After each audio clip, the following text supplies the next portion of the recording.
The Venture X card from Capital One gives you more of what you love, like premium travel benefits and access to Taylor Swift tickets. Oh, I do love her. Earn 5 times miles on flights and 10 times miles on hotels through Capital One Travel. Enjoy your stay in Suite 13. Whoa, 13? That's Taylor's lucky number. Plus, get access to Taylor Swift The Eras Tour, presented by Capital One. Maybe I'll see you there. The Venture X card from Capital One. What's in your wallet? Terms apply. See CapitalOne.com for details. Turn your love of babies and bellies into cash. If you love babies and bellies and want to provide care and support to families, then Bibo Mia's webinar is the right place for you. Get answers to those burning questions like how to be the voice you wish you had at your birth and how babies and families can be supported by doulas. Learn all about the different kinds of doulas. You can work in fertility, pregnancy, birth, postpartum, or just enjoy working with those squishy babies. Supporting families by becoming a birth worker, aka doula, is perhaps an option that hasn't even crossed your mind, and that's why we want you to join this webinar. You can have great earning potential while doing something you love. Bibo Mia is the one-stop shop for education, community, and mentorship.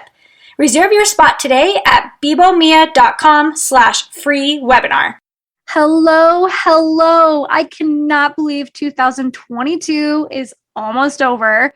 We only have one episode left of the year, but this episode is going to be amazing. So we're so happy that you're still with us for 2022, and we can't wait until 2023 because we're going to have really fun things coming.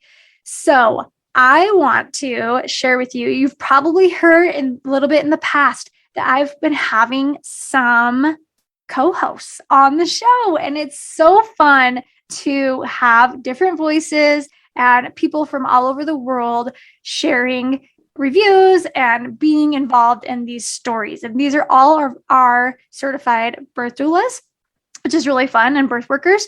So today, our special guest is Madison, and it is so fun to have you, Madison. Thank you so much for being with us. I'm so excited to be here, Julie. I am a cesarean mom myself, and I haven't had my VBAC yet, but taking your class and being able to support VBAC moms better through your class was just amazing. So thank you. Yes, thank you. Well, I would love to turn the time over to you to read a review.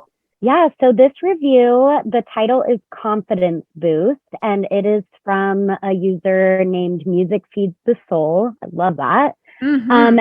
And the review says, Megan and Julie, thank you for what you've built here. Story after story, my confidence in myself and my plans for a successful VBAC were lifted. I learned so much from you. And then she put in parentheses, cervix nerd over here. And your experience and wisdom watching women of strength birth the way they desire. I hired a doula for my VBAC baby boy's birth, born on 8/20/22, so like not that long ago. Oh my goodness, not long at all. And congratulations. Yes, congratulations. That's so exciting. She says, and I felt so in control, so confident in my body and my ability to advocate for myself in the hospital room, all thanks to you. Got my VBAC with 4 exclamation points. Love it. Feeling him come out of me and having him onto my chest was the greatest single moment of relief and joy I've ever felt. Thank you for being there along this journey. Big hugs to both of you. Oh, that seriously just gave me chills. Like, it gives me chills to hear that. That Same. Makes me so happy for her. And thank you so much for leaving a review. We really do love these reviews. We like to share them on the podcast. We love hearing them. Some of them even make us cry. They give us chills. They keep us going. Like, they keep me going. I love them. Like, when I see a review come in, I'm like, okay, yes. Like, there is a reason why I'm here. And the reason why I'm here is because I'm doing this and it is helping and I make a difference. And I love it. And I know that sounds kind of like silly because I'm like I make a difference, but that's what I want to do. I want to try and make a difference in people's life and let them figure out how they want to birth and educate them and empower them, no matter if that's very, cesarean or VBAC. So I love it. Please leave your reviews, Google, email, Facebook. You can Instagram us, Apple Podcasts, I think even Google. Google Play or whatever the one is for Android. I think you can leave a review there as well. They really are so appreciated. You are tuned into the VBAC Link podcast with Megan Heaton, who is a longtime doula and VBAC mom herself, here to help you get inspired for birth after having had a C-section. Along with this podcast, the VBAC Link offers blogs, resources, and a comprehensive VBAC course for both parents preparing for birth and doulas wanting to take their VBAC education to the next level. Be sure to follow Megan and her team on all social media platforms for even more. Although these podcast episodes are VBAC specific, it is encouraged for all expectant moms to listen and educate themselves on how to avoid a C-section from the get-go. The purpose of this podcast is to educate and inform. It is not meant to replace advice from any other qualified medical professional. Here is your host, Megan. Okay, we are going to get into Megan's story. I just want to share a little bit about her. Her VBAC baby actually is, let's see, Megan, did you say 12 weeks old? Yeah, she'll be 12 weeks this Sunday. Yeah, 12 weeks, so just little. And she's here recording with us, which is so awesome. So she is living in England, and some of her highlights of her birth is a long labor, following intuition, and then, that term that we're all labeled failure to progress. She also had that label, which I don't love. I've also had that label personally. And then she actually is a mental therapist by trade. So Megan, I feel like at the end too, like I'd love to know more about that. Yeah. But let's turn the time over to you to get this amazing story out here with the world. Yeah. Thank you for having me. Thank you for that introduction. And I'm really happy to be able to share my story because I listened to so many birth stories during my pregnancy. And it was really, really helpful for me to feel confident and prepared as much as I could be to have a VBAC. So I have two baby girls, like Megan said, one that just turned 12 weeks and that's my VBAC, or is about to turn 12 weeks and that's my VBAC. And then my first baby girl is now a toddler. She's 2 1/4. So the babies are just over 2 years, like 2 years and 1 month apart. And that baby was born, my toddler was born by cesarean because she was breech. So she was born June 2020, right, a couple months after the start of the pandemic.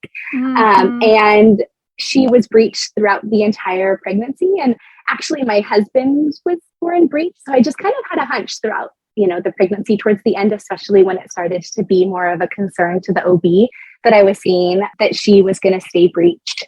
And I did, like so many women, try everything to get her to flip, but she didn't. And did your provider offer to, I always am curious too, did your provider offer any help on their end? Yeah, they offered the ECV, so the external cephalic version, I think is what it stands for. But they said that it wasn't, like the success rate, I think, is only 1 in 3 for first-time moms. So fortunately, it wasn't. I had heard a lot of stories about that being really horrendous. It wasn't a bad experience for me, and it just didn't work. So yeah. I think my provider was pretty gentle about it, which is why it didn't actually hurt that badly for me. But he, gave a couple of pushes to try to turn her around and just could really tell because of her position. I think her little was right underneath my hip, and he was like, nope, she's not budging at all. So yeah, I tried everything on my own, and then we did try the ECV too. And I actually was okay with having the scheduled cesarean. I might have tried to find another provider, but from my research, that I was living in Colorado at the time. That's where I'm from. That's where I'm living right now. Oh, cool. Yeah, we're a military family, so we were in Colorado Springs. Gotcha. But from my research, there wasn't a provider in Colorado. There, Dr. Stu in California, which is my home state, I would have been, but it was the start of the pandemic, and I was like, I'm not going to travel states. I don't even know about getting on a plane right now. Like, it just wasn't going to happen. And I was okay. I liked, I'm a planner. I liked the idea of having it planned. We could get, kennels arranged for our dogs, and I just kind of found the silver lining in it and was okay with it. But the morning of, my firstborn's birth, I asked my OB, how long do I have to wait to get pregnant? because we knew we wanted, at least one more baby in order to be a good candidate for a VBAC. So I had on my mind before even the cesarean that I would want to have a VBAC. And his answer, interestingly, was only 6 months.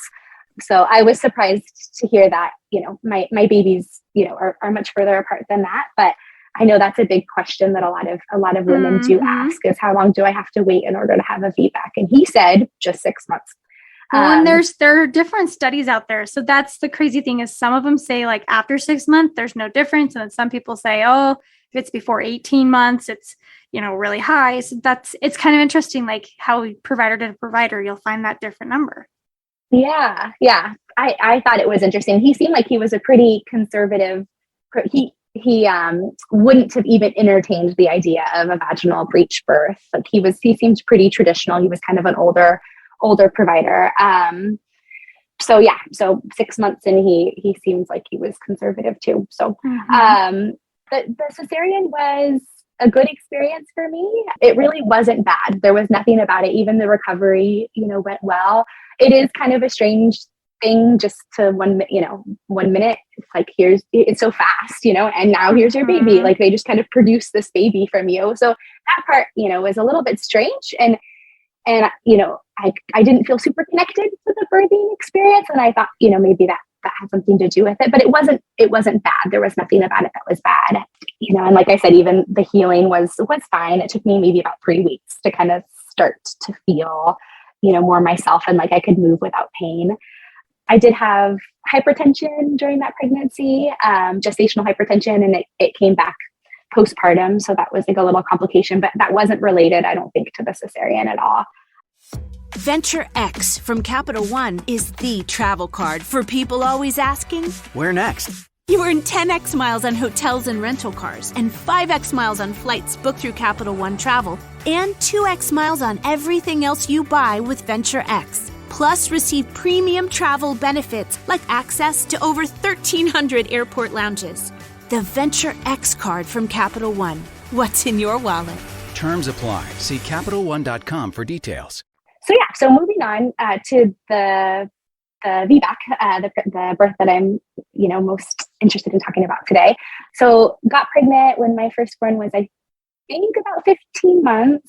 And the pregnancy was super, super smooth sailing. I didn't even have the hypertension and, knew that I wanted a VBAC, like I said, before I even got pregnant. So that was always the plan. And the consultant, so the way the care works here is you're seen by midwives. So in England. So we moved as a family to England in August of 2020. So when my toddler was only 9 weeks old, because like I said, we're a military family. So we got assigned here.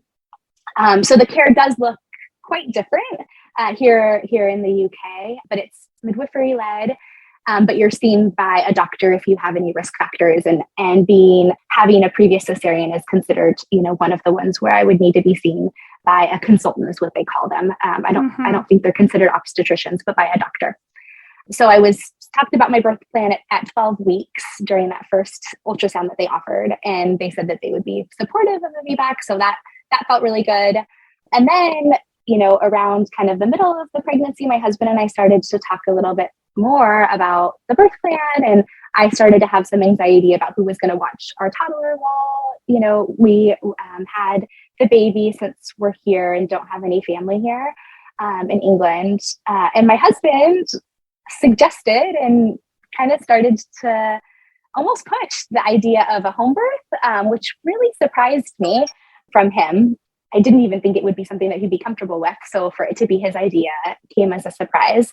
But I started to look a little bit. My husband surprises me all the time in really cool ways. So started to look more into that as an option, and to talk to the midwife that I was working with. And she kind of explained to me that it was considered against medical advice since I had the cesarean, but I think in the UK they're actually required. I might be wrong by that, but to offer a home birth, unless, so I could continue to explore it, even though it wasn't necessarily encouraged. So around, I would say like 28 weeks, maybe 30 weeks, I told them that I was interested in planning that. And met with a consultant with that same doctor who I think was basically trying to talk me out of the idea. At 34 weeks, my husband came to that appointment and we both felt like, no, let's continue to move forward with the plan.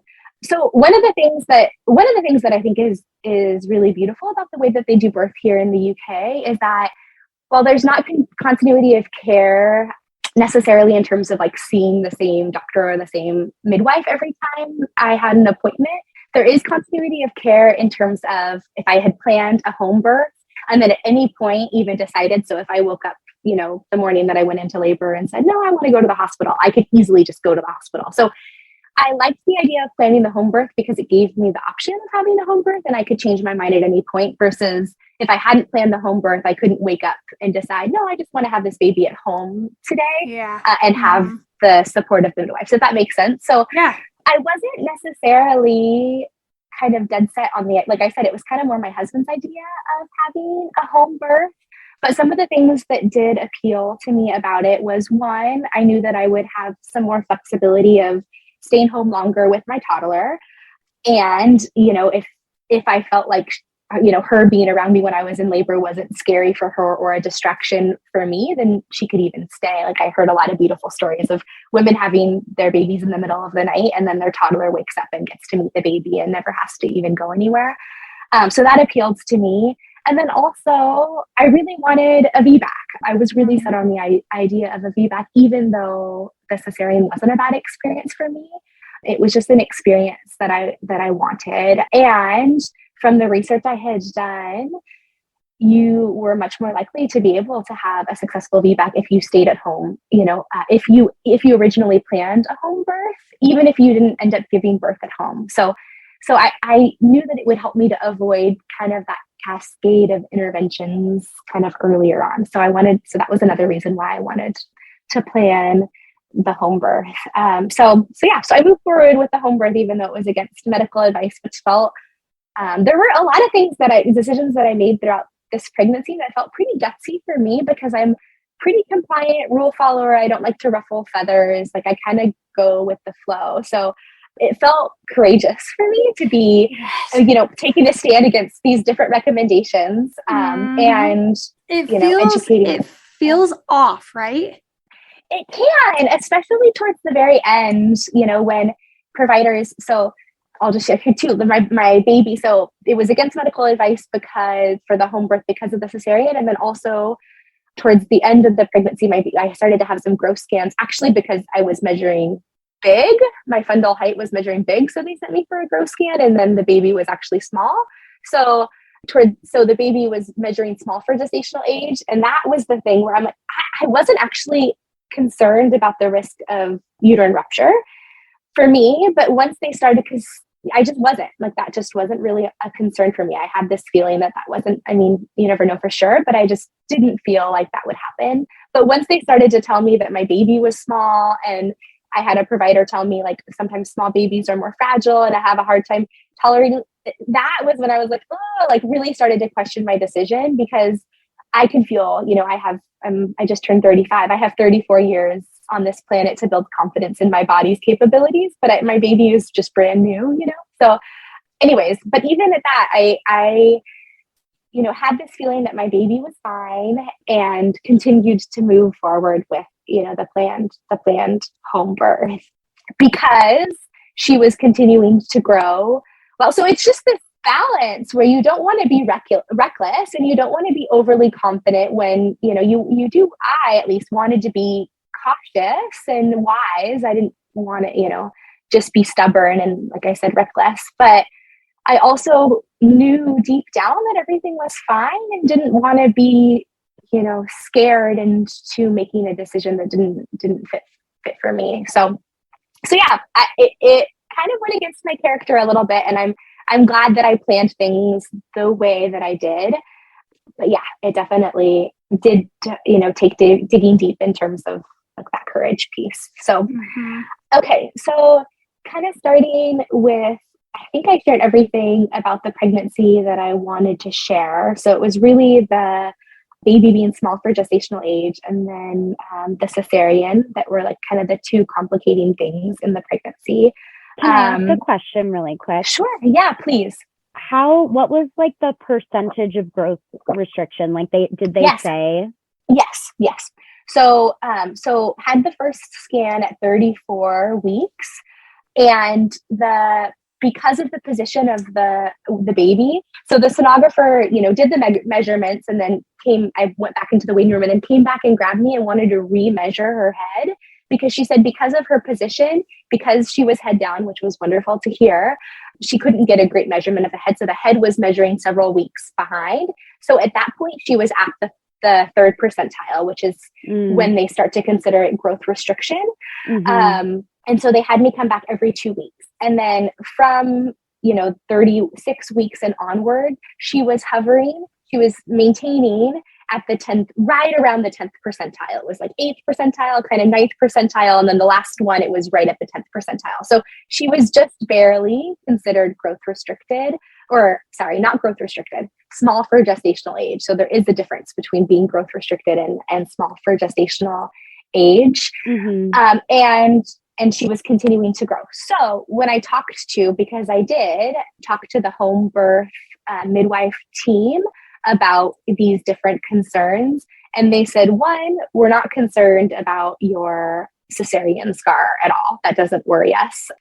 And then two, they said they don't necessarily worry about baby size, because ultrasounds can be pretty inaccurate unless the baby's not growing, or there is, because they also they did like a placenta Doppler. I don't know if they do this in the US because I didn't have that experience when I was pregnant first. If there's any kind of concerns with blood flow to or from the placenta, then, it wouldn't make sense to have a home birth. But if the placenta looks fine and the baby is growing along their own curve, they don't worry so much about their size.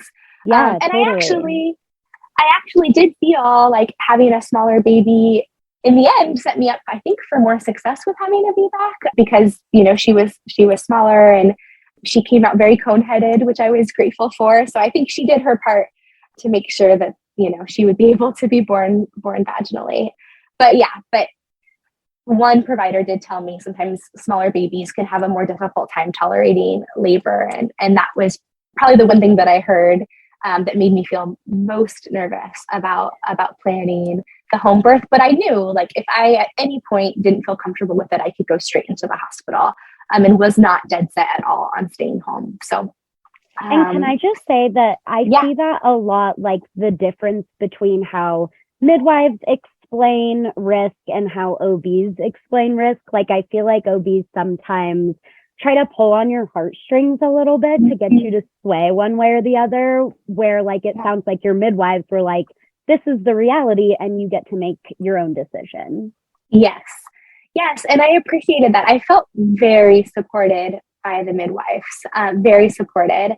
And if there is, a risk, I want to know about it. But yeah, exactly like you said, I felt like the midwives gave me the information and let me make a decision of my own. Whereas at least one of the doctors that I spoke to was pretty shaming and told me, so in the end, I did agree. So I just had a hunch throughout this whole pregnancy. I wanted a 4th of July baby. My baby was born July 3rd, but that the baby was going to come on a specific weekend. So I initially did agree to an induction.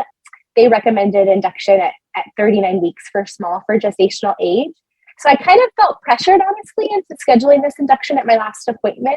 And I knew that I would just reschedule it if I needed to. So I did schedule an induction. I think it was for Friday, and then called to push it back just by a few days because I had this hunch that the baby was going to come that weekend. So it was scheduled for Friday, and I talked to a doctor about pushing, just a random doctor that I hadn't met before, because anyways, that's who had called me for the appointment, to Monday. And he was very shaming and told me I was putting my baby at serious risk, and told me that the placenta was going to stop working and I got off the phone with it. I rescheduled the induction still for Monday, but got off the phone and cried and cried and cried and cried. So I was definitely impacted by some of the things that, were said to me, but I also trusted the decisions that I was making and didn't think that I was doing anything really risky by pushing the induction back by just a few days. And I think that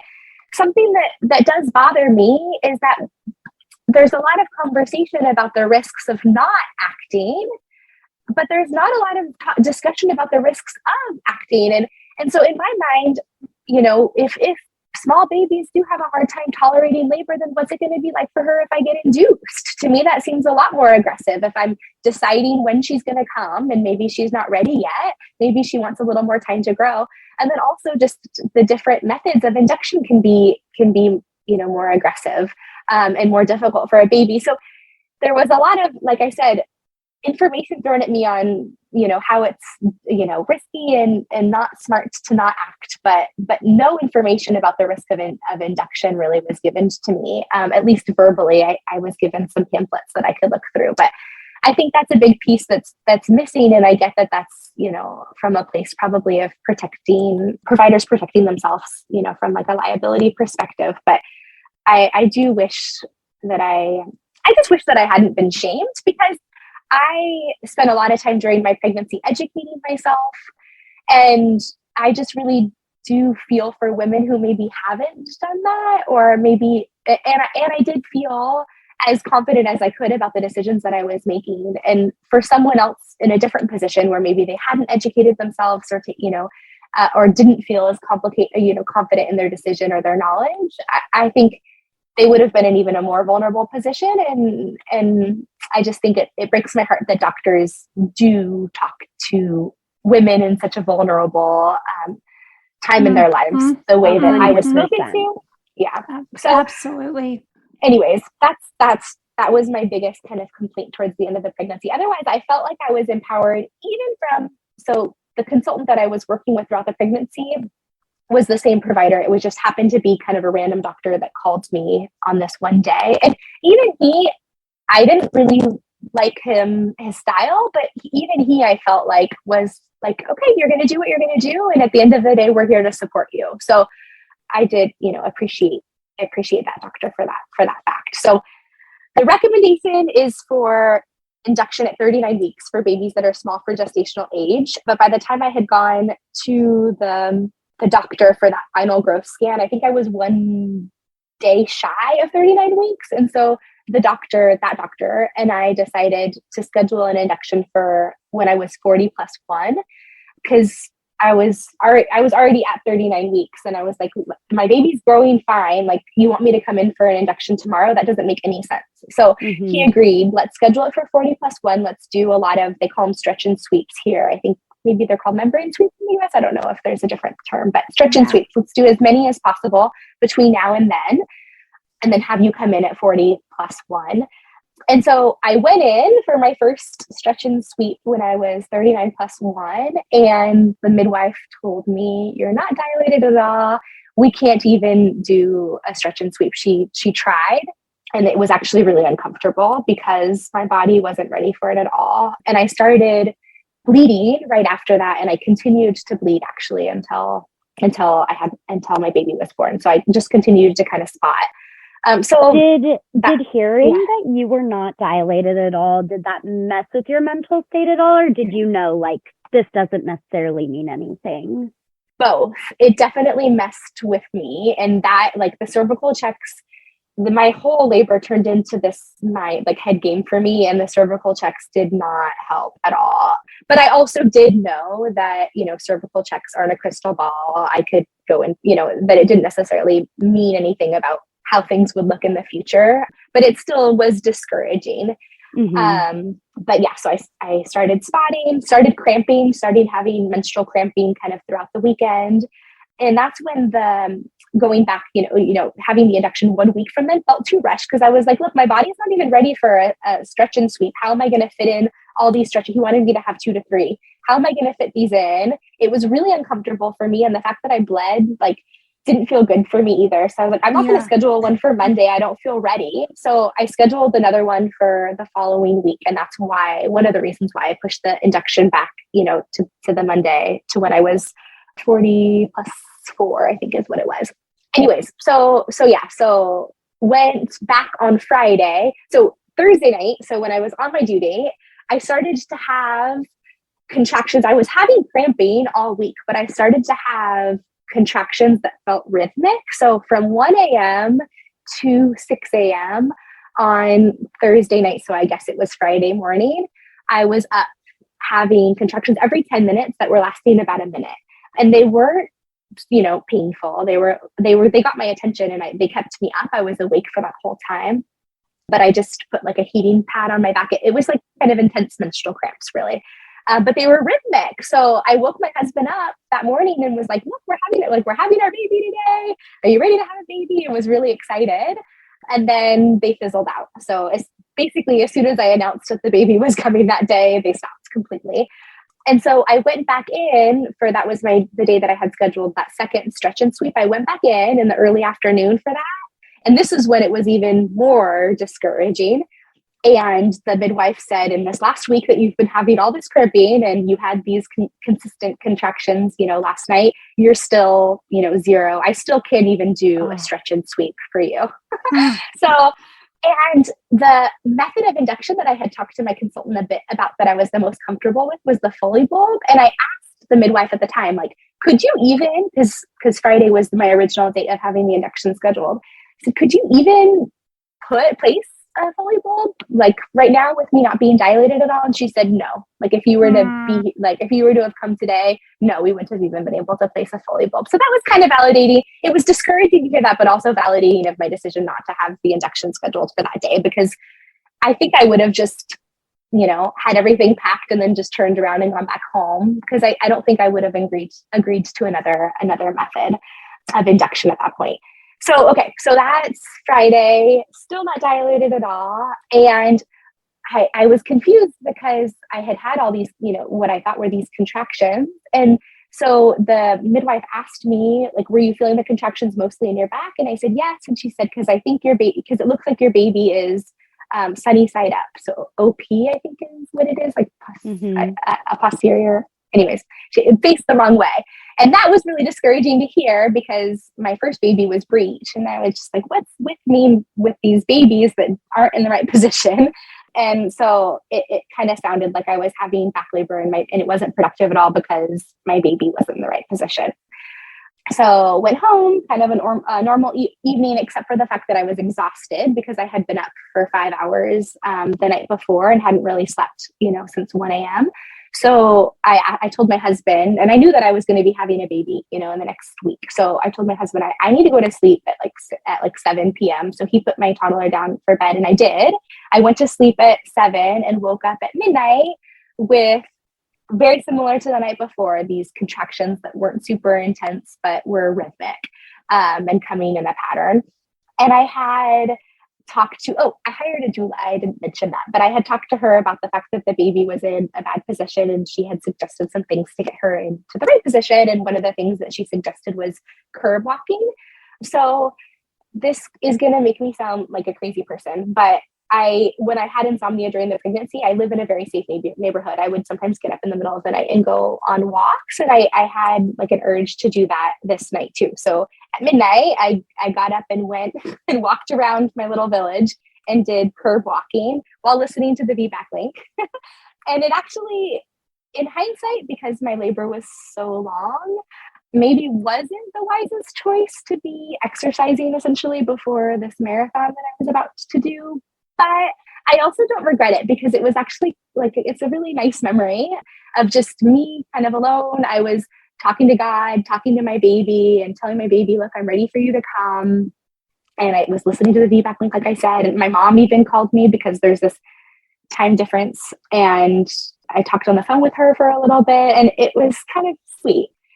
And did a bunch of curb walking, and then got home at 2 a.m., tried to go back to sleep, laid back down, was still having the contractions kind of rhythmically, but similar to the night before where it was 1 every 10 minutes.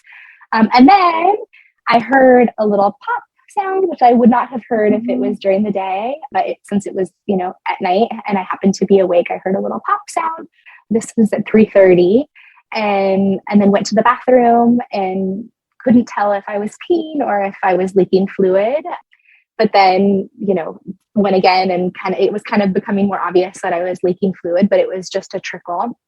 And then was getting excited. So I went downstairs and then not sure what I did for like a half an hour, but then I did call the hospital and let them know that I think my water broke. And at this point, my contractions started. So as soon as my water broke, I think I had this surge of adrenaline because my contractions really intensified, and I like just kind of got into this state. But I did want to wait because the morning before I had woken my husband up really early and told him we're having the baby today. I wanted to wait. I decided that 5 a.m. was a reasonable time to wake him up. I don't know why, but that was morning and not because I had been up all night. That was like, long enough. You waited long enough. I did. I waited an hour and a half. So I had called. So yeah, I called the midwife and they were going to come by to see if it was in fact my fluid. And so, yeah, so woke him up at 5. And then the midwife, I think, arrived at like 5:30 and came to my home, which I was so, so grateful that I had planned this home birth because I had midwives come out to my home 3 different times. And I would have, at least for the first 2 times, for at least the first time, that 5:30 in the morning, I would have had to get my toddler, or I would have had to go by myself. I don't know what I would have done logistically with my toddler and my husband and how we would have worked that out. But having someone come to my home was just really, really nice. And I declined a cervical check at that time. She offered one. But because my waters had broken and I know the risk of infection goes up, ever so slightly once it has. So I didn't know if there had been any progress, but at that time, but she told me you're clearly, not in labor to where we would stay. So she left, and said, maybe she was ending her shift at 5 p.m. She was like, maybe I'll see you, before I end my work day. And I was like, maybe, like, won't you definitely, like, aren't I going to have this baby? Like, aren't I going to have this baby in the next few hours? Like, I was confused that she wasn't sure if it would be her that would come back, even though that was 12 hours from now. And I did feel like my contractions went from feeling like noticeable to feeling uncomfortable. And I was trying to do some things to keep them going because I knew that at this point, once your waters have broken, there's a little bit of this time clock that they want you to be on. And so I was trying to do things. I took a bath. I was trying to do things that were relaxing. I was doing things with my toddler that I thought would, give me an oxytocin boost, trying to do things to kind of keep things moving. And I did. My contractions did continue. And I asked my doula to come. I think she came like around 12:30 in the afternoon.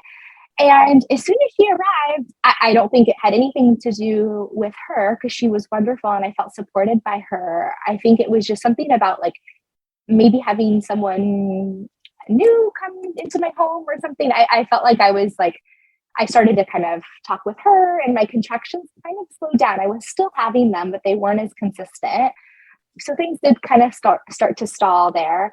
And my daughter's daycare provider fortunately ended up being available. So I had her come and pick her up at 3. And my thought was, as soon as my daughter is, in good hands and I know she's being taken care of, then maybe my contractions will pick up and I'll be able to kind of settle into them. But they didn't really start to intensify again until I would say early evening. And then I think it was at like 7 p.m. So now we're over 12 hours since my water had broken, maybe 17 hours, somewhere around there. I had a midwife come back to check me and she checked me again. Actually, yeah, anyways, I don't know if I necessarily would have wanted to be checked, but what she said was they had told me I had a birth pool that I needed to wait till the midwife was there to get into the pool. And so I asked about getting into the pool because I was, wanting other options for kind of coping with the contractions. They said, well, we usually recommend checking you first because we don't want you to it to stall we want to make sure you're far enough along. So I don't know. I think that they just wanted to check me to see if they needed to stay. And that was kind of a reason for it. So they checked me and I still was not dilated at all.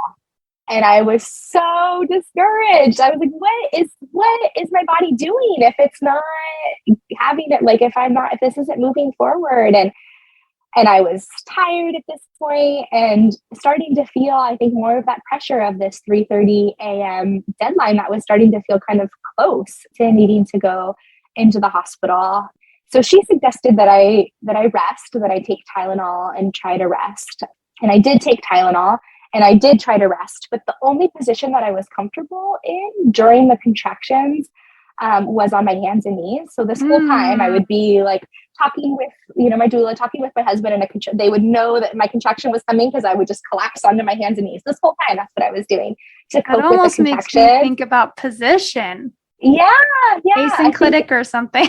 Yeah. I think that my body knew that that's what I needed to do in order to get her into the right position. But it was the only way that's the only way I could cope with contractions. So I couldn't sleep because every few minutes I was needing, like, the contractions were coming frequently at this point too. They were, my doula, we decided to call the midwife back out because we felt like we were having, here they want you to have 3 and 10 minutes that last a minute long each. And I was having those. So I felt like, it was a good time to have them come back. And then to hear that even though I was kind of meeting that threshold of them, of calling them back out, I still wasn't dilating at all, was really, really discouraging. But that midwife said, feel free, we're going to try to get some rest. Feel free to go into your pool and, call us back if things change. Otherwise, go into the hospital at 3:30 a.m. So I tried to rest, wasn't able to rest, but I did get into the pool. And this, I don't know, was probably like, I think I tried to rest from like 9 p.m. to 11. I think I ended up getting into the pool at like 11 and was in the pool for 3 hours. This is the part of my birth story that feels kind of dark, if I want to say that. Like it felt like, so I was really loud. So even like as soon as my water broke, I started vocalizing through all of the contractions. That's just what my body wanted to do. So by the time I got into the pool, I was like thrashing around in the pool, making crazy animal noises, and I felt like a killer whale in this pool. Like, and I was alone because the doula and my husband were there, but I was in the pool by myself, and I was in a lot of discomfort, and I was just really discouraged. I think before I even got into the pool, when I was like, my husband and I went to bed to try to rest, and I told my husband at that time, like, look, I think I just need to go to the hospital and tell them that I want another cesarean. Not because I want another cesarean and not because I'm in so much discomfort that I can't tolerate this anymore, but because my body is not making any progress right now. I don't know what it's doing, and I don't think that it's going to make any progress. Like, I've never had this experience before of it working, so maybe my body just doesn't work. And I don't want to continue this and exhaust myself even further just to have surgery, just to need to take care of a newborn. Like, I don't think I can do all of that. So why don't we That's just go a lot have to the be cesarean? processing, like, while you're in labor. How long has it been at this point? Like, how many hours from like when you first noticed the contractions? It was about the 24-hour mark. Okay. And I think that this, like, if there is something about me, I mean, I think labors are just long, and that can be normal. And I was really grateful for my doula. I think that's like the biggest way that she supported me, was telling me that this is normal, because it did not feel normal to me at all. But I think yes, this is what I was going to say. I think if there is something about me that isn't like so well lined up with the birthing process, it's that I am like, I kind of do overthink. And I think I had a really hard time getting out of my thinking brain and just letting my body do what it needed to do. Because these were all of the thoughts that were racing through especially like, I think it started with that 24-hour deadline, because they had even scheduled the induction at, the 24-hour mark. Like, I felt this time pressure from the very beginning. And I think being in my head in that way was not helpful for my progression. So if there is something about me that I think made the process more difficult, I think it's that. But yeah, I was definitely like really discouraged before getting in the pool, and then being in the pool, while it did feel good to be weightless, like it just felt like kind of like a darker, and it was the middle of the night, a darker kind of when my birth felt the most dark. And so getting closer to like the 3:30 a.m., they had scheduled me for an induction. My doula, I think this was like 3 a.m., suggested that I call the midwives, because she could tell that things had intensified for me while I was in the pool, that I call the midwives yet another time and ask them to come out to my home again and check me again to see if I had made any progress, and maybe they could stay and I could avoid having to go into the hospital, because she knew that, my preference was to be able to stay at home. Midwives came back out, and the same midwife that had checked me at, 7 or 8 p.m., whatever time it was, checked me again and said that I still was not dilated at all and that I looked the same as I had before. And I was so discouraged. And so at that point, I kind of wanted, honestly, to go to the hospital because I wanted some support. I wanted some, extra support with pain. And I knew that I needed to rest. Like I was at my limit. So we did. We got some things ready and headed to the hospital. I think we got there at 5:30 a.m. Everybody talks about the car ride being horrible. The car ride was horrible. It really was, because I was only comfortable on my hands and knees and I couldn't be on my hands and knees. I did have a TENS machine that I used throughout those, first 27 hours before I went to the hospital. And that was actually really helpful. I recommend a TENS machine to anyone. That really helps me to cope kind of for those first, like I said, 27 hours. So got to the hospital, and actually getting to the hospital felt like a big relief because we just had extra support. And at that point, my husband had been up since I had been up since midnight. My husband had been up since 5 a.m. The doula, I think, it got up pretty early as well, but came over to my home at 12:30, 1 p.m. So we had all been up and kind of at it for a while. But getting to the hospital and having kind of some fresh, energized people supporting us. And it turns out that we actually were the only people there, which is really unusual because usually the hospitals are pretty overloaded. But it happened to be a night when I was the only patient there. So everybody brought, all the midwives there brought a special energy to them, which I think is because, they weren't taking care of anyone else and they were truly energized and fresh.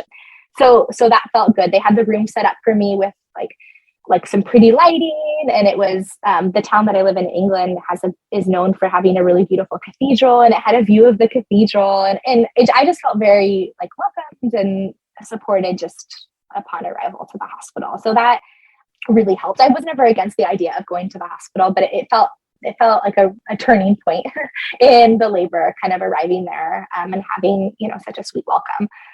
So I got there and they talked to me about some different options for some pain relief. And they offered me an injection of diamorphine, which they said, can cause some problems for the baby. It can make them a little sleepy. So they don't recommend it if you're about to give birth, but it can be great for kind of these earlier stages of labor when you're not, dilated. And then the doctor that was there came in, who was wonderful, and she suggested that I get on IV antibiotics. I wasn't hugely concerned. In fact, the VBAC Link episode that I was listening to while, right before my water broke, actually was an interview with Dr. Stu, and he mentioned that the risk of infection only goes from 0.5% to 1% once your waters have broken. So I didn't think that there was a huge risk of infection, but at this point, the 24-hour mark, I was happy to go to the hospital because I felt like I wasn't coping well with labor, and I just needed I needed some support with pain management and to rest. But also I was like, okay, I'm already against medical advice because of the cesarean. I'm already against medical advice for a home birth for the smaller baby. I didn't really want there to be this third risk factor that I was fighting up against. So I was happy to go into the hospital at this point, even though I wasn't really concerned about the increased risk of infection at the 24-hour mark. I kind of felt like it was this artificial timeline, but again, didn't want to be pushing back against a third reason to not have a home birth. So she suggested IV antibiotics, which I agreed to, and then suggested that I was started on Pitocin. So the Foley bulb, I guess, wasn't an option anymore because my water had broken, is what she said. And then she also suggested another cervical check, which I didn't really want, but she said it can be helpful for her to take a look at kind of my waters and make sure that they are fully broken. Because I guess sometimes if they're not fully broken, then there can be a cushion of the water bag that maybe might prevent, there being that full pressure against the cervix, which can prevent dilation. So she did. She said there was a little bit of fluid in between my baby's head and my cervix, and she, broke that. And then they started me on IV antibiotics. I did get this diamorphine injection and was able to rest. I was started on the Pitocin. I was able to rest. The diamorphine that they gave me did really allow me to rest in between contractions. I could still feel them. And then they started the Pitocin at 8:30 a.m. And I think around, a few hours into that, the medication started to wear off. The injection that I got, it was only supposed to last about 4 hours. And the Pitocin really started to intensify my contractions, and they were just on top of each other. So before I had been getting a break in between them, these were back to back, which was kind of the point. And I did ask them to do the Pitocin slow and to tell me before they increased the dose. Those were my kind of requests, because I know that they can sometimes, up the Pitocin maybe without telling you once you have an IV placed. And then they can maybe increase the dose pretty quickly. So they did give me a smaller amount, increased it slowly, but I could feel the contractions intensifying to the point where I eventually asked, I think around 11 a.m., asked them to turn it back down, because I wasn't coping well with the pain from the Pitocin, especially after, having such a long labor already. So at that point, the midwife was like, look, either this is going to work or this isn't going to work. We need to kind of we really need to give the Pitocin an opportunity to work. So she did want me to keep the higher dose of the Pitocin. And I said, okay, but I need more pain relief then. And so I did get the epidural, which was kind of hard for me because I didn't originally want that. And I also really, because, I thought in my mind, any intervention that I did might decrease my likelihood of being able to have a VBAC. And also in my mind, I still wasn't dilated at all. And so I'm like, look, I'm needing an epidural when I still haven't dilated at all. And I just kind of felt, I guess, a little bit pathetic for that. But I did. I got the epidural, and that worked really well. I didn't, have any pain hardly at all. I could hardly even feel the contractions. And then at the 6-hour mark from when they had started the Pitocin, they started at 8:30. They checked me again at 2:30. And I should say an hour before this, I started to feel a lot of pressure on my behind. I just started to feel a lot of pressure. And I told the midwife that, and she said that was a good sign. When she checked me at 2:30 p.m., she said, the baby's head is right there. And that was just the sweetest moment for me. I felt so much relief, and after so all much, of it too, it's yes. Yeah, I was in disbelief in just the right way. I was in all the right ways. I was just so happy and so relieved. And it was not what I was expecting to hear. Honestly, I was kind of expecting to hear the same thing that I had heard so far. Still not dilated at all. And I knew at that point that they would start, the recommendation would be for a cesarean. So I was really, really happy. I was overjoyed. So they said what they suggested was that we wait an hour from then. They give you kind of an hour just to relax and rest, and then you start pushing. So that hour was the sweetest time in my whole labor experience, because my husband and we talked about what position I wanted to push in. And my husband and I finally decided we had the hardest time naming this baby, decided on a name for our baby. And I was just, overjoyed. So then, an hour came and it was time to push.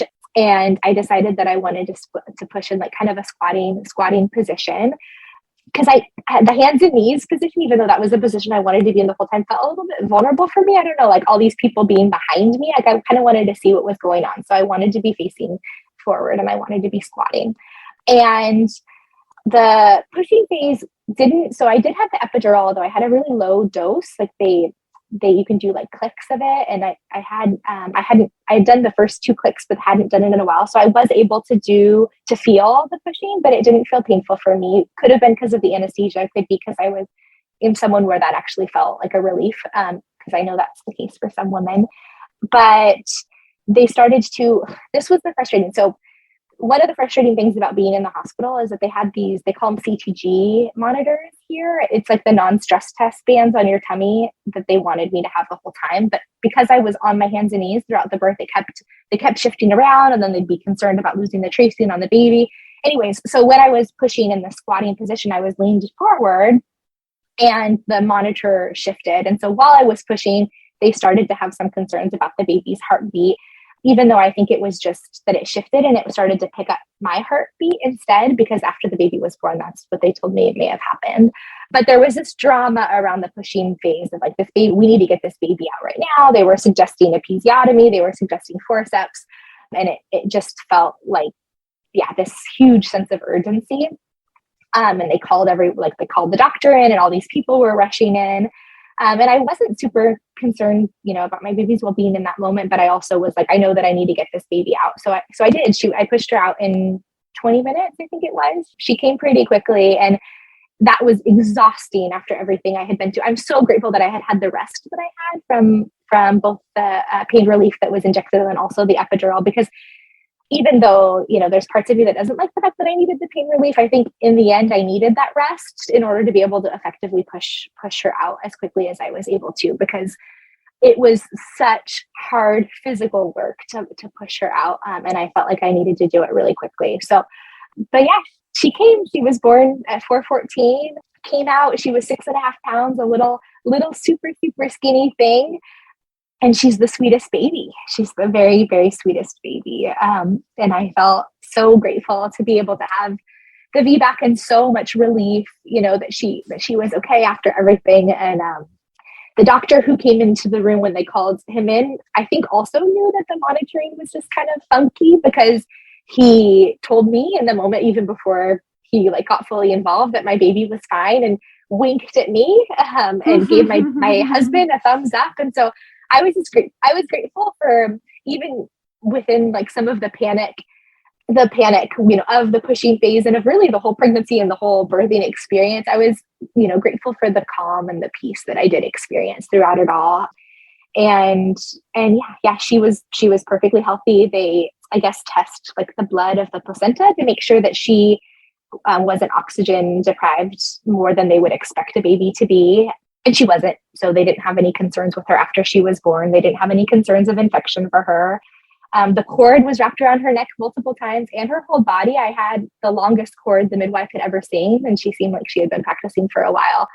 So, but I wouldn't have even known had they not told me. She was absolutely fine. And the midwife gave me a tour of the placenta. I told her that I was interested in seeing the placenta, and she was like, "Oh, that's my favorite," and gave me a whole tour of it. Showed me everything, and it was really enthusiastic about it. And they brought me toast and tea for me and my doula and my husband afterwards, which is a cultural thing here to have.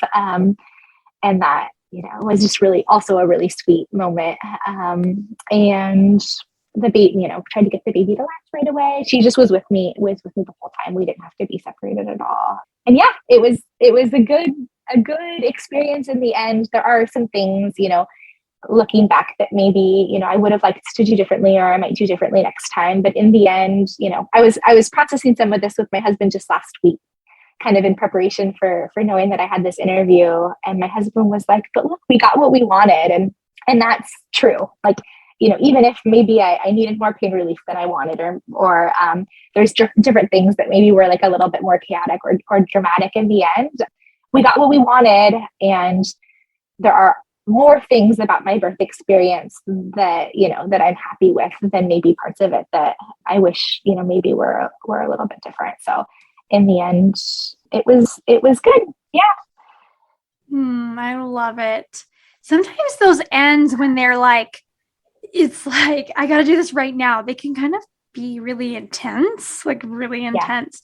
But I think it's pretty incredible how we are just capable of dialing in 150,000% and just getting the job done. Yeah. Yes. Yeah. I felt like my eyes were going to come out of their sockets. I was pushing so hard. Yeah. Oh, but goodness. But it wasn't an option. And honestly, I really didn't want an episiotomy or the first. So that was also a motivator for me. I was like, because I wasn't actually that concerned about my baby. There was this piece that kind of transcended the whole experience, a piece that I felt that was kind of incongruent with what was going on in the room. I almost felt like, okay, I'll get this baby out as quickly as possible to kind of to keep you all happy, but my baby's fine and I'm fine, and then to have the doctor come into the room and basically kind of reflect back to me what I was already experiencing, that my baby's fine, I'm fine, everything's going to be fine. But providers see things, they see bad outcomes, probably, more often than they would like to. So they are kind of geared up, especially in the hospital setting, for being prepared for something going south. So I don't necessarily fault them for that. Yeah, for sure. Yeah. Awesome. Awesome. Well, huge congrats. Love on that little one. Well, thank you for sharing and taking the time today to be with us. Madison, is there anything that you wanted to share today as well? I want to make sure we hear your voice before we end. Yeah, I just wanted to say, Megan, the difference in your birth stories and how you really emphasize that, like, you made sure that you got educated the second time around. Like, I'm a birth educator at a birth center here in the area, and that's like my whole thing. Education is the way that you can, first off, minimize birth trauma, and second, have your best chance at not only a vaginal birth, but like a positive birth experience. Education is so important. So I'm just really happy that you did that for yourself, and just, yeah, an amazing birth story. I'm so proud of you as a doula. Thank you. Yeah. The education piece is so important. And even like, I don't think you can educate yourself enough. I really don't, because I had educated myself and there were still a lot of things that came up. Like, I wasn't expecting my waters to break before. Like, there's still things that come up that you might not know a ton about. And so I think it's also okay to ask for the education in the moment, which, you know, I didn't do enough of, but, you know, to ask for the information, you know, if you're in a state to do so in the moment, because you can't educate yourself enough, and there's going to be things that will come up that maybe you don't know everything about. And hiring hiring a well-educated doula is a great way to be able to get that information in the moment too, if you're not comfortable asking questions like to your provider in the moment. Yes, I agree. Yeah, very grateful for my doula. Awesome. Well, thank you, ladies, for being with us today. It was such a pleasure. Thank you. Thank you, Megan. Would you like to be a guest on the podcast? Tell us about your experience at thevbaclink.com/share. For more information on all things VBAC, including online and in-person VBAC classes, the VBAC blog, and Julie and Megan's bios, head over to thevbaclink.com. Congratulations on starting your journey of learning and discovery with the VBAC Link.